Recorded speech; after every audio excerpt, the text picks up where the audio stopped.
जय हिंद साथियों। आज का जो टॉपिक आपके सामने है वो है एग्जाम में अक्सर जो है स्लोगन्स पर क्वेश्चन आते हैं। तो वो स्लोगन, वो नारे जो हैं जो बहुत ही इंपॉर्टेंट है एग्जाम पॉइंट ऑफ व्यू से, आज हम उसी को करने की कोशिश करते हैं।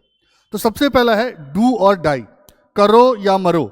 ये सभी जानते हैं कि महात्मा गांधी जी ने दिया था, लेकिन अब जो एग्जाम में जो है इससे थोड़ा डीप पूछा जा रहा है कि स्लोगन कब दिया गया। क्विट इंडिया मूवमेंट, भारत छोड़ो आंदोलन, जो कि 1942 1942 के समय आया था, ठीक है। और इस नारे के जो है रचना किसने की थी, ठीक है। It was coined by Yusuf Meher Ali. और जब भी ये क्वेश्चन आता है अक्सर बच्चे गलत कर देते हैं, वो लिख देते हैं कि क्वाइंड बाय महात्मा गांधी। नहीं, popularise by Mahatma Gandhi but coined by Yusuf Meher Ali, ये ध्यान रखिएगा, ठीक है। तो जब भी क्वेश्चन आए तो इसको आपने अच्छे से आंसर करना है। अब अगले पर आते हैं, जय हिंद। ये नारा, ठीक है, जिसको बोलते ही जो है हमारे रोंगटे खड़े हो जाते हैं, ठीक है। हम कभी भी जाते हैं, आपस में मिलते हैं तो बोलते हैं जय हिंद, ठीक है। तो ये जो जय हिंद जो है, ये नारा जो है सबसे पहले जो है किसने दिया था? चंपककरम पिल्लई, सी पिल्लई ने दिया था, ठीक है जी। ये सी पिल्लई जो है ये एक क्रांतिकारी थे। 1907 में जो है इन्होंने जर्मनी में, ठीक है, 1907 में जर्मनी में जो है इसका प्रयोग किया था। और इसे पॉपुलराइज किसने किया? सुभाष चंद्र बोस ने। इसके पीछे की एक छोटी सी कहानी है, वो ये है कि जो आबिद हसन जो थे, ठीक है, इनके सामने जो है ये लाया गया कि भाई आईएनए का जो है ऑफिशियल ग्रीटिंग क्या होना चाहिए। तो दो चीज़ें जो है शॉर्टलिस्ट हुई, एक हेलो और एक जय हिंद। और फाइनली जो है सुभाष चंद्र बोस जी ने डिसाइड किया कि जय हिंद होगा। तो ये जो जय हिंद का जो स्लोगन है, इससे 3 लोग जुड़े हुए हैं। पहला सी पिल्लई, ठीक है, दूसरे आपके आबिद हसन, और तीसरे जो है सुभाष चंद्र बोस, जिन्होंने इसको पॉपुलराइज किया। तो जब भी जय हिंद नारे की बात आती है तो लोग बोलते हैं कि भाई सुभाष चंद्र बोस जी ने इसको दिया, लेकिन इसके पीछे की हिस्ट्री आपको पता होनी चाहिए कि सबसे पहले किसने यूज किया? सी पिल्लई साहब ने जो है। फिर इसे फॉर्मल ग्रीटिंग के रूप में किसने डिसाइड किया? वो था आबिद हसन। और फाइनली इसे पॉपुलराइज किसने किया, डिसाइड किसने किया? वो है हमारे, ठीक है, सुभाष चंद्र बोस जी। अब और आगे बढ़ते हैं।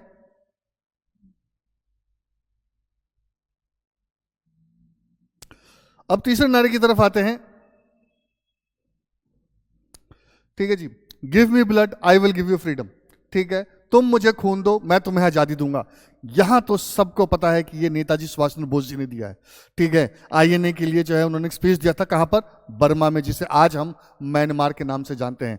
कब? 1944 में जो है उन्होंने भारतीयों को जो है बलिदान देने के लिए, जो है ब्रिटिश शासन का अंत करने के लिए, किसी भी तरह का बलिदान देने के लिए जो है तत्पर रहने के लिए, जो है रेडी रहने के लिए जो है, ठीक है, स्लोगन दिया था, give me blood I will give you freedom, तुम मुझे खून दो मैं तुम्हें आजादी दूंगा। तो नेताजी सुभाष चंद्र बोस, ध्यान रखिएगा, कहां दिया था? बर्मा। कब दिया था? 1944 1944। आगे बढ़े, फिर हम और आगे बढ़ते हैं, और आगे आता है वंदे मातरम। बड़ा इंपॉर्टेंट है ये वंदे मातरम। अभी जो है 150 साल हुए हैं, ठीक है, तो ध्यान रखना है, ठीक है। काफी इसकी चर्चा हो रही है वंदे मातरम की। तो चलिए आगे बढ़ें। तो ये इसे कौन किसने किया था? बंकिम चंद्र चट्टोपाध्याय। किन्होंने किया था? बंकिम चंद्र चट्टोपाध्याय जी ने 1882 में जो है आनंद मठ, ठीक है, नाम का एक नॉवल लिखा था। और उसमें जो है इस मतलब कि गाने का या कविता का, और उस गाने का जो हेडिंग है वो है वंदे मातरम। तो ये ध्यान रखना है। और अगर आपसे पूछा जाए कि वंदे मातरम जो है, ये तो सबको पता है कि बंकिम चंद्र चट्टोपाध्याय जी ने दिया था, आनंद मठ में इसका रचना की थी। लेकिन ये जो वंदे मातरम है ये किस विद्रोह से जुड़ा हुआ है? तो सन्यासी रिवोल्ट से जुड़ा हुआ है। ये अक्सर क्वेश्चन पूछा जाता है, कई बार लोग लगा देते हैं 1857 के रिवोल्ट में था। नहीं, ठीक है, कहाँ है? सन्यासी रिवोल्ट, ये ध्यान रखिएगा। फिर Swaraj is my birth right and I shall have it. स्वराज्य मेरा जन्मसिद्ध अधिकार है और मैं इसे लेके रहूंगा, ठीक है। इसे पॉपुलराइज किसने किया था? बाल गंगाधर तिलक जी ने किया था, ठीक है। लेकिन अगर पूछे कि इसे कॉइन किसने किया था, तो कॉइन बाय जोसेफ काका बप्तिस्ता, ठीक है। होम रूल मूवमेंट से ये जुड़े हुए थे, तो ध्यान रखना है, ठीक है। तो बीजी तिलक जो कि होम रूल मूवमेंट से जुड़े रहे थे, ठीक है। और ये कई बार क्वेश्चन आ चुका है, तो ध्यान रखिएगा। और अगर पूछे कौन किसने किया था, तो जोसेफ बप्तिस्ता ने किया था, और प्यार से लोग इन्हें काका बोलते थे, ठीक है। तो कई बार पूरा नाम आ जाता है जोसेफ काका बप्तिस्ता, जो कि इनका वैसे नाम क्या है? जोसेफ बप्तिस्ता है, ठीक है। फिर और आगे बढ़े, बात करते हैं जय जवान जय किसान, ठीक है। ये बहुत ही इंपॉर्टेंट है। जय जवान जय किसान जो है हमारे second prime minister Lal Bahadur Shastri ji, बहुत ही इंपॉर्टेंट नाम है ये, ठीक है। लाल बहादुर शास्त्री जी ने जो है इंडो पाक वार जो कि 1965 में हुआ था, ठीक है, उस टाइम तो फूड क्राइसिस थी, और एक तरफ वॉर और ऊपर से फूड क्राइसिस। तो उन्होंने जो है इस चीज़ को डील करने के लिए क्या किया? एक स्लोगन दिया, जय जवान जय किसान। इन नारों की जो सबसे बड़ी खूबसूरती ये होती है कि ये क्या करते हैं, हमें जोश में भर देते हैं। चाहे हमारे पास रिसोर्सेज, संसाधन लिमिटेड हो, लेकिन ये हमें जोश से भर देते हैं और हम इस जोश में जो है बड़े से बड़े काम को कर जाते हैं। जैसा कि 1965 में हुआ कि हमारे पास जो है रिसोर्सेज कम थे, पाकिस्तान ने अटैक कर दिया, लेकिन हमने जो है इस अपने जोश से जो है पाकिस्तान को ही ना केवल हराया, बल्कि बाद में जो है इस फूड क्राइसिस को भी डील किया, जिसको आप लोग रेवोल्यूशन के नाम से जानते हैं, ग्रीन रेवोल्यूशन। एनीवे, बाद में जय जवान जय किसान में जो है एक चीज और जोड़ दिया गया, क्या? जय विज्ञान। ठीक है जी, अटल बिहारी वाजपेयी जी ने ये जोड़ा था। किसे जोड़ा था? हमारे एक और प्रधानमंत्री थे अटल बिहारी वाजपेयी, उन्होंने ये जोड़ा था। इसके बाद एक और इसमें जोड़ दिया, जय अनुसंधान। अभी जो हमारे वर्तमान में जो प्रधानमंत्री हैं, कौन? नरेंद्र मोदी जी, तो उन्होंने इसमें जोड़ा जय अनुसंधान। ठीक है, तो जय जवान जय किसान किसने दिया? हमारे प्रधानमंत्री लाल बहादुर शास्त्री जी ने। फिर जय विज्ञान किसने जोड़ा? हमारे प्रधानमंत्री अटल बिहारी वाजपेयी जी ने। और फिर जय अनुसंधान और जोड़ दिया हमारे वर्तमान पीएम मोदी जी ने। फिर है सत्यमेव जयते, ये भी बड़ा इंपॉर्टेंट है। देखिए, सत्यमेव जयते का जो स्लोगन, जो नारा जो है, ये सबसे ज्यादा कौन यूज करते थे? पंडित मदन मोहन मालवीय। लेकिन ध्यान दें, ये जो नारा जो है, ये मुंडको उपनिषद से लिया गया। कहां से लिया गया है? मुंडको उपनिषद से लिया गया है। और बाद में जो है ये हमारा क्या बना? नेशनल मोटो भी बना, राष्ट्रीय वाक्य बना। ठीक है जी, तो ध्यान दें और आगे बढ़े। इनकलाब जिंदाबाद। इनकलाब का मतलब क्या होता है? इनकलाब का मतलब होता है क्रांति। ठीक है, जिंदाबाद का मतलब क्या होता है? मतलब कि वो जो हमेशा रहे। ठीक है, तो भगत सिंह ने इसको काफी यूज किया था। लेकिन अगर इसे कॉइन करने की बात करें तो वो कौन था? मौलाना हसरत मोहानी। तो ध्यान दीजिएगा। ठीक है, इनकलाब जिंदाबाद हमने कई बार फिल्मों में भगत सिंह जी को जो है ये नारा लगाते हुए सुना है। ठीक है, कई किताबों में जो है इनको इस नारे के साथ देखा है। लेकिन अगर रचना की बात आए तो कौन है? मौलाना हसरत मोहानी। ठीक है, सरफरोशी की तमन्ना अब हमारे दिल में है। ठीक है, ये जो नारा है, और पूरा तो आपको याद ही होगा, देखना है जोर कितना बाजुए कातिल में है। राम प्रसाद बिस्मिल, राम प्रसाद बिस्मिल। ठीक है, ये जो है सबसे ज्यादा इसको यूज करते थे। लेकिन अगर इसकी बात आए, ठीक है, कि किसने इनको किया, तो वो है आपके बिस्मिल अजीमाबादी। देखिए, अजीमाबाद जो है ना, पटना का मुगल नेम है। ठीक है, तो दो अलग अलग लोग हैं। ठीक है जी, तो ध्यान रखिएगा इस बात को। ठीक है, कहीं आप बिस्मिल से कंफ्यूज हो जाएं। ठीक है, राम प्रसाद बिस्मिल अलग हैं और बिस्मिल अजीमाबादी अलग हैं। और यहां पर जो अजीमाबाद जो है वो पटना को डिनोट करता है। एनीवे, दुश्मन की गोलियों का हम सामना करेंगे, आजाद ही रहे हैं और आजाद ही रहेंगे। चंद्रशेखर आजाद। ठीक है जी, तो आजाद पे ज्यादा फोकस है। ठीक है, ये आपके जो है ब्रिटिश पुलिस ने जब इनको चारों ओर से घेर लिया, एल्फ्रेड पार्क, अब तो इनके नाम से इसका नाम हो गया चंद्रशेखर आजाद पार्क। इलाहाबाद में है, प्रयागराज में है ये। ठीक है, 27 फरवरी 1931 को जो है, ठीक है, इनकी डेथ हुई थी। इन्हें पुलिस ने कब्जा कर लिया, चारों ओर से घेर लिया। लेकिन इन्होंने कसम खाई थी कि मेरे पास जब आखिरी गोली तक भी रहेगी तो मैं क्या करूंगा? आजाद ही रहूंगा। और उन्होंने आखिरी गोली खुद को मार लिया, लेकिन कभी भी ब्रिटिश हाथों में नहीं पड़े। एनीवे, आराम हराम है। ये किसी भी एग्जाम की तैयारी करने वाले एस्पिरेंट के लिए जो है, मेरे हिसाब से जो है, ये एस्पिरेंट मोटो बना देना चाहिए, नेशनल एस्पिरेंट मोटो बना देना चाहिए। आराम हराम है। ठीक है, कि भाई हमें आराम तब तक नहीं करना जब तक कि जो है हम क्या ना कर लें, अपने लक्ष्य को प्राप्त ना कर लें। पंडित जवाहरलाल नेहरू जी ने कहा था। साइमन गो बैक, तो ये नारा जो है लाला लाजपत राय जी ने यूज किया था, आप लोग जानते हैं। ठीक है, साइमन कमीशन का विरोध करने के लिए। लेकिन इसकी जो, ठीक है, जो कॉइन जिसने किया था, जिसने इसको गढ़ा था, वो थे यूसुफ मेहर अली। ठीक है, ये नाम याद रखेगा। ये यूसुफ मेहर अली मैंने अभी आपको सबसे पहले भी बताया था जब मैं, ठीक है, डू और डाई की बात कर रहा था। और अब कौन है? ठीक है, अब कहां पर आ गए हम? अब हम आ गए आपके साइमन गो बैक पर भी, तो ध्यान रखिएगा। ठीक है जी, कि ब्रिटिश का जो साइमन कमीशन था उसका विरोध करने के लिए जो है इस नारे का यूज किया गया था, क्योंकि उस कमीशन में एक भी इंडियन मेंबर नहीं थे। ठीक है, अगले पर आते हैं, वो है आपका दिल्ली चलो।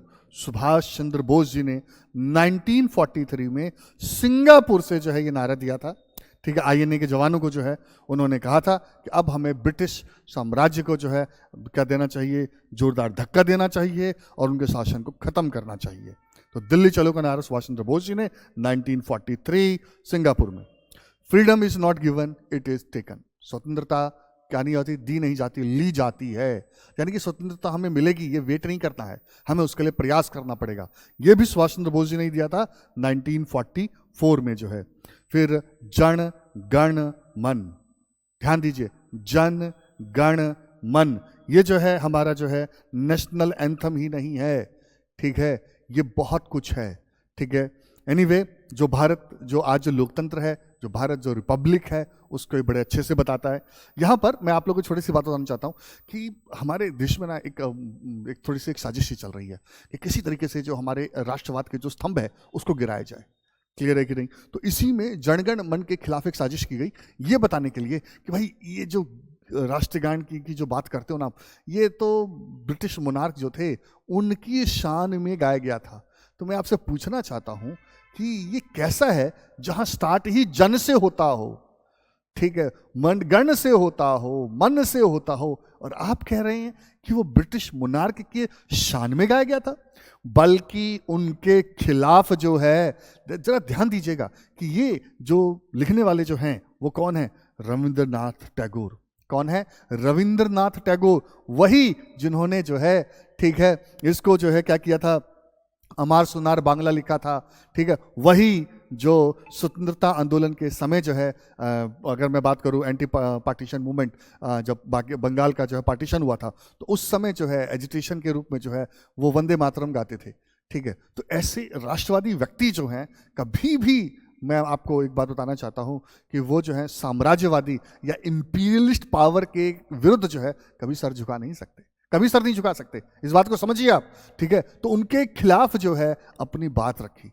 ये क्वालिटी मैंने जो है टैगोर साहब में देखी, यही क्वालिटी मैंने गांधी जी में देखी, ठीक है, कि जब ये जाते थे तो मतलब कि सामने वाला जो उस साम्राज्य का जो है राजा है, सम्राट है, सम्राज्ञी है, जिससे सूरज नहीं डूबता, लेकिन ये आंख में आंखें डालकर जो है उनसे बात करते थे, ठीक है। आज हम और आप जो हैं दिल्ली पुलिस के कांस्टेबल से भी जो है आंख में आंख डाल के बात कर पाए ना कर पाए, लेकिन इतने बड़े साम्राज्य के जो है मतलब कि राजा से बात करना, सम्राट से बात करना बहुत ही बड़ी बात है, ठीक है। एनीवे, तो उनका एक सॉन्ग था जिसका टाइटल था भारत भाग्य विधाता, ठीक है, कि भाई भारत के भाग्य के विधाता जो है वो यहाँ के जनगण मन होंगे, ना कि कोई क्राउन होगा, ठीक है। और इनको नोबेल प्राइज भी मिला रविंद्रनाथ टैगोर 1911 में जो है, ठीक है। और उन्हीं की इस कविता का फर्स्ट स्टैंजा जो है नेशनल सॉन्ग के रूप में लिया गया, ठीक है।